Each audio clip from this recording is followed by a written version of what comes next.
I'm here with the LA Chargers team reporter, Hayley Elwood. Hayley has been with the Chargers for 7 years now and has worked 2 Super Bowls. Luckily, she got to see Shakira and J-Lo. Crazy to think that was even in 2020 this year. She also hosts the Playmakers podcast for the Chargers and does some editorial work for the team. She's truly an inspiring woman in the sports industry. So with that being said, here's Hayley. So with the pandemic going on, everyone's navigating it so differently. Lots of emotions, anger, fear, lack of motivation. Sometimes there's over motivation. What have you been doing during this time and how have you been truly handling it? Yeah, I think that's a really good point. Full of emotion is definitely the way to describe it. There are good days, there are bad days, ups and downs and everything like that. And I think a lot of it is just because this is where it all happens. It's right here, in my apartment or at your house or wherever it is. I think, you just kind of handle it the best way you can. And I think at first it was tough because I will say this, I was actually supposed to work the NFL draft for the league in Vegas, which was going to be so exciting. And then that obviously got canceled due to the pandemic. And that was a bummer. It was a huge bummer at first because you feel like you're missing out on an opportunity. But then when you kind of stop and think about it, you realize we may not be in the same boat, but we're all in the same storm right now. So everyone is kind of battling this pandemic in different ways. Luckily I've been very healthy and that has been good. But as far as everything else, yeah, it's been tough. But I think staying patient and controlling what you can control is just kind of what you have to fall back on. And that's kind of been my mantra. Yeah, that was to my next point. I've heard a lot of people using this time to kind of reflect and take a look in the mirror and kind of see where you're at in life. And you can almost use it as a point to look to build your career or wherever you are in life in a more positive direction, like you were saying, and having that patience. Have you done anything specifically or realized anything about yourself that you're going to take into this upcoming season, hopefully? Yeah, I think it's just kind of being able to so I obviously work as a reporter and maybe hone those skills a little bit, maybe kind of take time to really think about those skills in general that I can take with me in my job as we move forward. Earlier this week, I had sat down, I did an interview with Joey Bosa about his contract extension, and I wanted it to be different. I wanted it to not just be the same questions that he was going to get on the media call directly before my interview. And so, of course, obviously I started with, what does this contract extension mean and the reaction of your family, but I wanted to dig deeper. And I think being able to sort of just sit and focus on that and write out my questions and think of thoughtful ways to ask them. That was something that, I always want to try to do that in general. But when you have a little more time to actually focus on it, I was really proud of ultimately how that interview panned out. But I think for me, it's just kind of being able to fine tune my craft a little bit in the ways that I can still do my job remotely or virtually. And that was just kind of one example of that. So being a woman in sports and kind of how you just mentioned, fine tuning your own craft, have you been reaching out to other reporters and getting together with them? Or, with all the extra time on your hands now, you have a chance to kind of combine and collaborate with one another. Have you been doing any of that? So I'm actually in a group chat with my other counterparts who have my job for other teams around the league. And it is such a great outlet for us to talk with one another. And we kind of do it almost every day at this point. And it's been a huge resource, just to kind of talk with them about, hey, how are you handling this with your job? Or how's this going personally? And how's this, being handled with your team or whatever? Having those resources are super important because as we know, working in sports, it is still a very, very male dominated industry and field.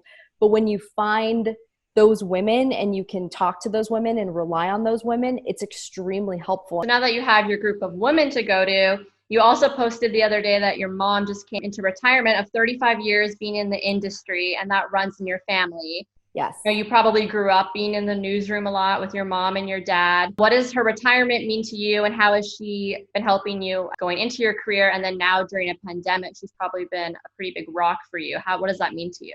Yeah, so I will say both of my parents actually worked in TV news. My dad was a news director, and my mom just retired as the community services director for a local station down in San Diego. So you're right, that was the environment I grew up in. I joked about it on Instagram. I would always go to the station when I was little, and no one really knew what that meant, but the TV station.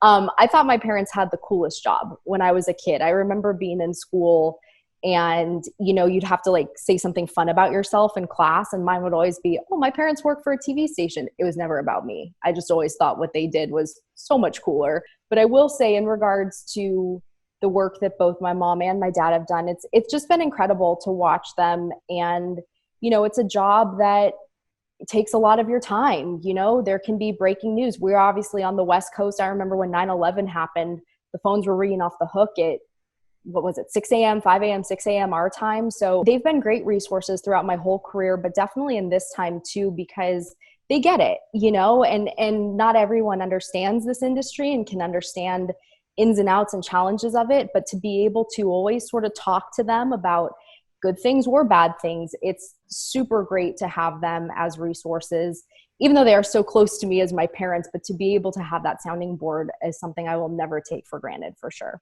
Yeah, it definitely makes it a lot more relatable for you. Yeah. So you also grew up dancing for 11 years. And at one point you were managing the dance studio and working for the Chargers and the Lakers all at once. How did you navigate that, especially as a woman in sports, 3 jobs at once? How did you do that? And also, if everyone else is in that boat, what do you suggest for them? Because that's definitely not an easy task. Yeah, it was not an easy task. It was a lot. I was very, very fortunate, I will say, to have really great people who I worked with. Like my boss at the time was very understanding and welcoming of me wanting to sort of expand my career.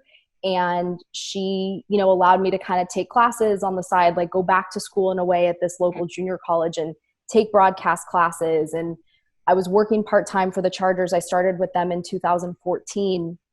So I would work Sundays, but then, you know, would do the dance grind during the week. And then when I started working for the Lakers in 2015, there would, be days where I would be working at the dance studio, driving up to LA from San Diego at like 2:30 in the afternoon, driving back after the third quarter ended, which was like the last thing that I had to do in that fall, working for the Chargers on Wednesdays and Sundays. So it was a lot. But I think the advice, I guess, would just be, if you're ever in that situation, congrats, because that is like a bingo card of craziness. Yeah. But stay with it. And for me, again, I think because I knew it was what I had to do and really what I wanted to do, I never felt like, oh, this is a lot, you know? I mean, of course, being stuck in traffic on the 5 was not fun at times. Yeah. But being able to then work a Laker game was flipping awesome, you know, and helped me with my career development. And kind of when I look back at all these little side gigs that I've had to get to where I am, they've all been a huge fabric of my life and my path, and no 2 paths are the same. But for those who kind of have to grind it out, it's just kind of what you have to do. And I think it sort of has hardened me a little bit and made me really grateful of the opportunities now where I went from having 3 jobs to 1 and being able to devote everything there. But it was a lot, but it was a lot of fun at the same time, and something I'm really, really appreciative of. At least now you're only in one city. You don't have to go back to multiple. Exactly. Always a good thing. Makes it always a good thing. My last little segment that I want to do with you is I love rapid fire questions. They're my favorite. Quarantine movie. I watched 10 Things I Hate About You for the umpteenth time the other day. I cannot tell you how much I love that movie. It never gets old to me. It's based on Shakespeare, so it's like kind of educational at the same time.